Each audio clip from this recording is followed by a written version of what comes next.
Welcome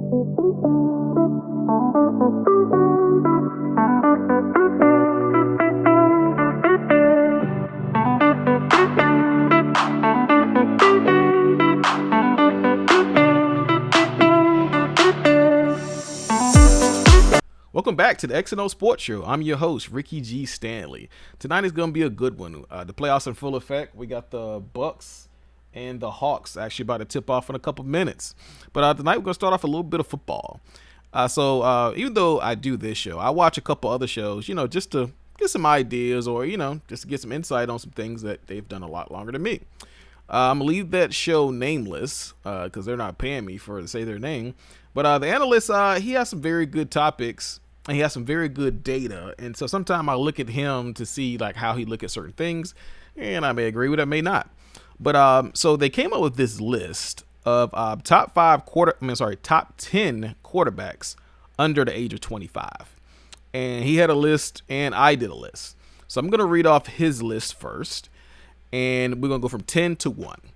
So everybody knows you for a quarterback is very essential because if you're trying to win early, you want to win while they're on their rookie contract and develop them and hope they're good enough in that first 4 years to win a championship before you got to pay them $200 million over 5 years. Or like Patrick Mahomes, like it's 12 years, $500 million. It's a lot of money, but you kind of want to win early so you can keep your team together. So number 10 on his list is Daniel Jones from the Giants. Like I said, we're going by age of 25 and under. Not off of talent. So Daniel Jones made the list. Sam Darnold was number 9 on his list. He actually likes Sam Darnold. I don't think he's bad, but he's high on Sam Darnold. And Sam got a little bit to prove to me, so that's his list. Trevor Lawrence from Clemson. Now he's going to be playing for Jacksonville Jaguars. He made the number 8 on his list. Joe Burrow from Cincinnati. Even though he got hurt last year, he showed a lot of promise, so he's number 7 on his list. Number 6 is Kyler Murray out of the Cardinals. Kyler Murray, I think he's in a very hard conference. I think he plays very well for his height. I think he's playing better than I even anticipated. So, like I said, he made number 6. Number 5 was Justin Herbert out of the Chargers. He had a good rookie year last year. Got a lot of upside, and let's see if he can keep it up. Or will he just be a modern-day Phillip Rivers and, can't win the big games? Number 4 is Deshaun Watson. Even though he's, not playing football right now, but he's still under contract for the Houston Texans. Number 3 is Lamar Jackson out of Baltimore. Number 2 is Josh Allen, which he's high on Josh Allen. I kind of feel like Josh Allen still has to prove a little bit. I kind of think last year was a fluke, but we'll see this year. And number 1 was Patrick Mahomes. So now what I'm going to do, I'm going to read off my list. Now, I switched a couple of things on my list, and at the end of the list I will explain to you why I did my list the way I did. So number 10, Daniel Jones, just like he did. But number 9, I had Tua Tagovailoa out of the Dolphins. Number 8 was Sam Darnold. Number 7 was Joe Burrow out of Cincinnati. Number 6 was Justin Herbert. Number 5 for me was Kyler Murray. Number 4 was Josh Allen. Like I said, our list had the same people. We just have them slotted different. Number 3 for me was Lamar Jackson. Number 2 for me was Deshaun Watson. And number 1 was Patrick Mahomes. Like I said, the list was similar to certain people I took off the list and certain people I added. So my list was slightly different. The biggest part of my list was the fact that college is one thing. The NFL is different. If you have not taken a snap of football in the NFL yet, you are not going to make this list. I don't care what you did in college. Because I can give you a lot of examples of guys that played well in college that did not play good in the NFL. E.J. Manuel, he played okay at Florida State, was a first-round draft pick, bust. Tim Tebow, great college player. Terrible quarterback, in my opinion, but the guy was a winner. Like I said, it's a lot of guys that played in college that just never got there, Cam Newton's another. Cam he's an exception on the list because he played well, but I feel like he never reached his potential because of his own doing, but that's neither here or there. So I didn't put Trevor Lawrence on my list or anybody else because I also didn't put Justin Fields up there to play for Chicago because he haven't taken a snap. It's no shade to him, but I just feel like you got to pay your dues. So that's why I took Trevor Lawrence off and put Tua Tagovailoa. Now, next year, as these guys get a little older, I want to say Deshaun Watson would come off this list because he would be over 25. And so I will see who I will actually add to the list next year. So if Daniel Jones and Sam Darnold both stink it up, they're probably not going to make this list. So all these guys show promise, and I think that for their franchises, I think they'd be pretty good. Daniel Jones kind of remind me of just a more mobile Eli Manning. What you see is what you get. Like I say, Eli could throw for 400 one game, and he could throw 4 picks a game too. So it depends on what your tolerance is. New York is a hard place to play, so we'll see. Like I said, they haven't played a snap, so you're not gonna make this list. I felt Joe Burrow stood out to me very well last year. Even though he got hurt, I feel like he reminded me of a Carson Palmer. Like strong in the pocket. He's a little bit more mobile, strong arm, could see down the field very well. I like Joe Burrow last year, even though, they found a way to tie with my Eagles, which I think we should have beat them, but I like Joe. I hope we don't have to play him this year. One person I feel like that made my list is going to have to prove their worth is Tua Tagovailoa. I'm pulling for him, but last year he kind of got bailed out a couple times by his Fitzmagic, and I feel like this year he has no one to bail him out. It's all on him. So they're putting some weapons around him, and he doesn't have a short leash as in like, oh, we're going to bench you if you throw a couple interceptions. So, Tua, I'm looking out for you. I hope that you do well. Justin Herbert, I feel like have the most upside of all the rookies last year because he went in with no pressure situation. He had a veteran in front of him, even though that veteran ended up getting hurt. And it was like no pressure, like we suck. So he actually ended up playing well and better than our expectation. As for Kyler Murray, he's not a rookie, but I feel like in order for him to move up this list to the top 4, he needs to make it to the playoffs and win a playoff game. So that means he's going to have to beat out Seattle and the Rams, which is going to be a tall task. If he beat both of them out, I'll slide him into my top 4 just because I think he can play pretty well inside of that system. Even though he's only 5'9", they got him at 5'10". He ain't 5'10". They're not even close. But, he can still play. But in his system, he does well. So I'm not going to, knock him. Josh Allen, like I said, I watched him play last year. And I feel like Josh Allen, if he arrives and plays up to his potential, I feel like the AFC is going to be back to what it used to be like. The Carson Palmer, Brady, Peyton, Big Ben, their era, like when all of them were good at the same time. Any given week, it's action. It's action. You got, I think the Ravens was a big rivalry with Cincinnati, and that was like one of those 12-9 games, hard to hit in field goals. I feel like now the way the games are played, it's more offense. So, unfortunately, in the AFC, you got Lamar Jackson, Deshaun Watson, and Mahomes. So I think he's going to be like that 4th best quarterback. I still don't have him ahead of Lamar Jackson, but it's my personal opinion. But if they all stay healthy and all these young quarterbacks play well, I feel like they should have a long era with their teams. Like I said, Tua Tagovailoa is probably the bottom of the list of all those guys. It's because there's so many young ones out there. But they got a lot to prove, and they're actually putting weapons around them. So I think he has the potential to do it. And that defense is going to be lights out. So while he's only on his 2nd year of his contract, he still have at least 2 more years and a 5th-year option to get it done on their first deal. So they're going to put more and more pieces around him as long as he keep winning. On to our next topic. I did a deep dive to who would be the biggest problem in the AFC. So outside of the Chiefs, we all know, like, if the Chiefs are healthy and show up, they're going to be the top dogs.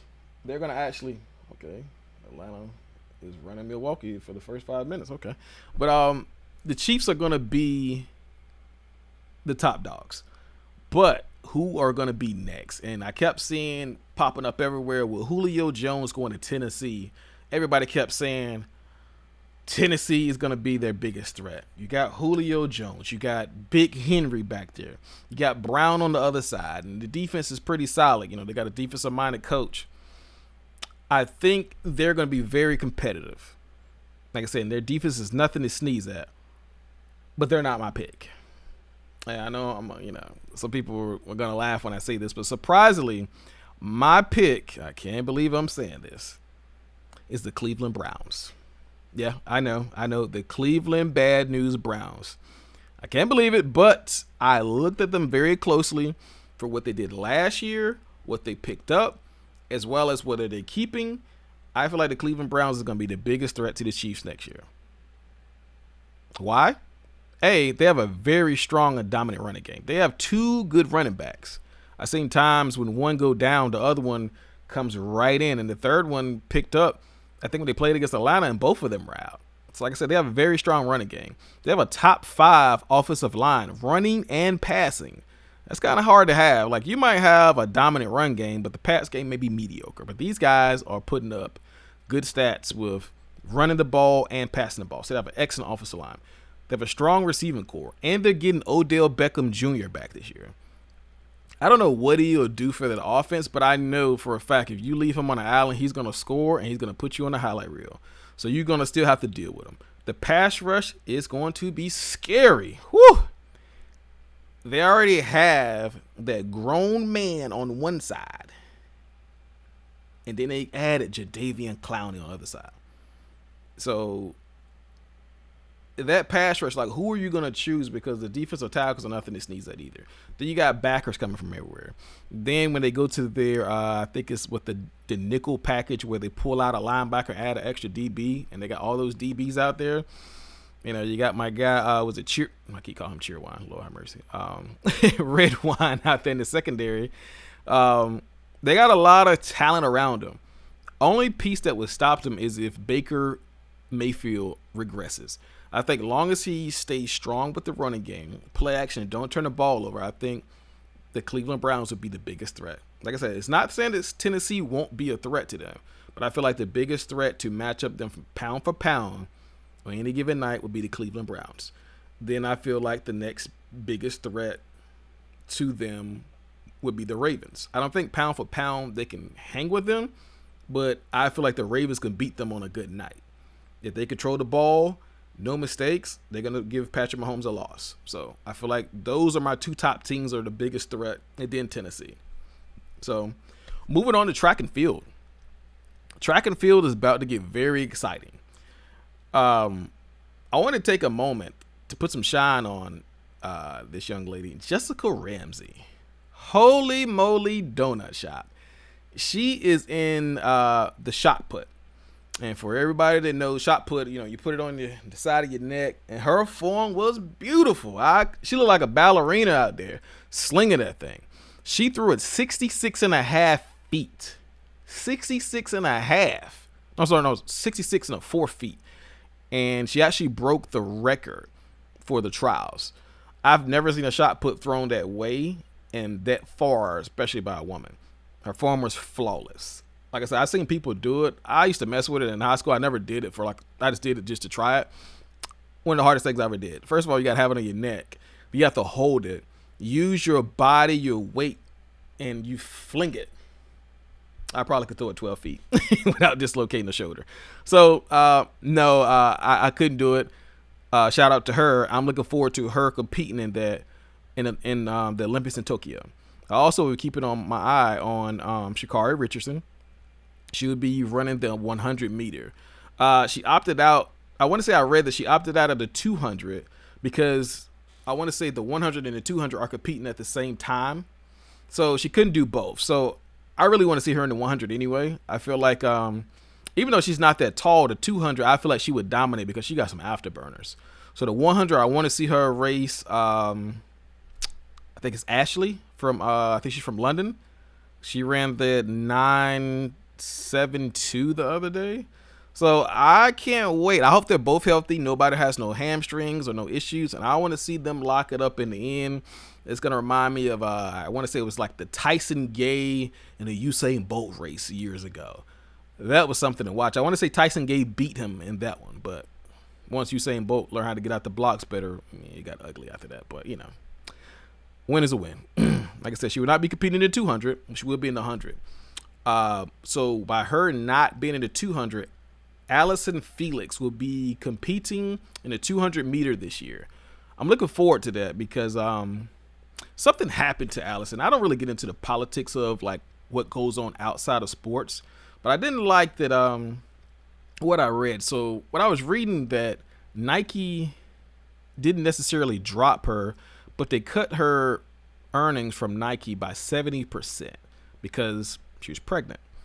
Like I said, normally I don't get into the politics of it, but I feel like, hey, that's pretty terrible, even if it is true. Like, I don't know how true it is, but that's what I was reading on several articles. Some people said that she just got flat out dropped, but the way businesses work, they won't drop you, but that 70% salary decrease sounds about right. So to kind of make you want to get out of the contract with them. So now that, she's had her daughter, she got her own brand. She's still going to be in the Olympics. She's going to be representing. I'm looking forward to her actually competing. And she's 35, so I don't know how many more Olympics she have in her. But I do want to see her compete, and I hope she bring home gold or at least silver. So good to all the ladies. So good luck to all the ladies. Men's track, I felt like we got cheated this year. I don't know if you guys follow track, but, I'll enlighten you on it. I'm a big fan of Christian Coleman as a track star. As a human being, he got to get his life together. So Christian Coleman, to me, was going to be the next big thing for America. Everybody remembers like the Justin Gatlin, the Tyson Gays of the world. I felt like Christian Coleman as a young man was going to be that or better because he actually, I want to say he beat Usain Bolt at least once. And in that last race that they raced, Christian Coleman was looking at Bolt and Bolt was looking at him because they know it's going to be tight between them two, and Justin Gatlin ended up stealing it at the end. So we have no more. Justin Gatlin won't compete into the Olympics because he pulled his hamstring in the trials, so he can't do it. No Tyson Gay. He's banned for another year. And the story on Christian Coleman was he was banned for 2 years because of the fact that he missed 3 urine tests. Like, they come to your house or wherever you are, and they go to test you. If they don't get you the first time, they get you the second time. I mean, the thing is, if you don't have nothing to hide, you just go ahead and do it. However, December of 2018 or 19, he was out and about shopping, and they came to his house. He wasn't there. There was a third time that he just missed the urine test. So they gave him a 2-year ban. So he appealed it. So unfortunately, he didn't win the appeal, but they cut it down to 12 months. So he would be able to defend his title in the world 100 meter next year and not in Tokyo. But as for, I love to see the top competitors compete in the Olympics. Like I said, the guys that are competing, they're nothing to sneeze at, but I feel like Christian Coleman was the biggest threat to Jamaica or anybody else. Like I said, the other guys, they run fast too, but Christian Coleman to me was the top and the fastest. Personal opinion. You track people, track followers. You can also put in the comments who you feel like will be the best. So we still have, is it Trayvon Bromell and Ronnie Baker will be the top competitors going out there for the 100 meters, the heat. So last but not least, I want you guys to keep a close eye on this young man. He blew my mind. His name is Arion Knighting. He is 17 years old, and he has the record for 200 meters under the age of 18. So Usain Bolt used to run the 200 years ago, and he's a young man, and he broke Usain Bolt's record for under age 18. Think about that. We all know how fast Usain Bolt is, but Usain Bolt started out in the 200, and then he eventually started working on his 100 meters. He wasn't originally a 100 meter sprinter from what I read and saw. So the fact that this man is 17 years old and he was dogging grown men. And so I'm just like, okay, all right. I like it. I'm going to keep my eye on him because if he competes in the Olympics, I feel like he is either going to bring home silver or gold at 17 years old. And if he can do that and work on coming out the blocks in the 100 meters, he could actually compete and chase Christian Coleman for that 100 meter championship. So as for basketball, of course, we got, 4 teams left. Right now it's 25-12. Atlanta is up. I feel like these series, I feel like the Milwaukee and Atlanta series is going to go back and forth. It may actually get to game 7, but I think it's going to stop at 6. I don't know who's going to win, but I don't think it's going to make it to game 7. So somebody's going to, suck it up and it's going to knock the other team out in 6 games. Like I say, either way, I don't have a dog in a fight, so it should be fun. And I think the series is going to be very good. I would love to see that young man Trae Young get a championship this early on, because I want to say Steph Curry was in year 6 before he got one. So I think Trae Young is still on his first contract. So yeah, I wouldn't mind him getting it. Actually was pulling for Utah, even though I gave them a lot of flack in the year. Like, nobody's afraid of Utah. Hoping they was going to get it, but I just feel like Paul George and the Clippers do not have enough. So I think they're going to get knocked out. But, we'll see, in due time. But as for time, this is mine. I'm your host, Ricky G. Stanley, and I'm going to watch these playoffs. I hope you guys enjoyed, and I am out of here.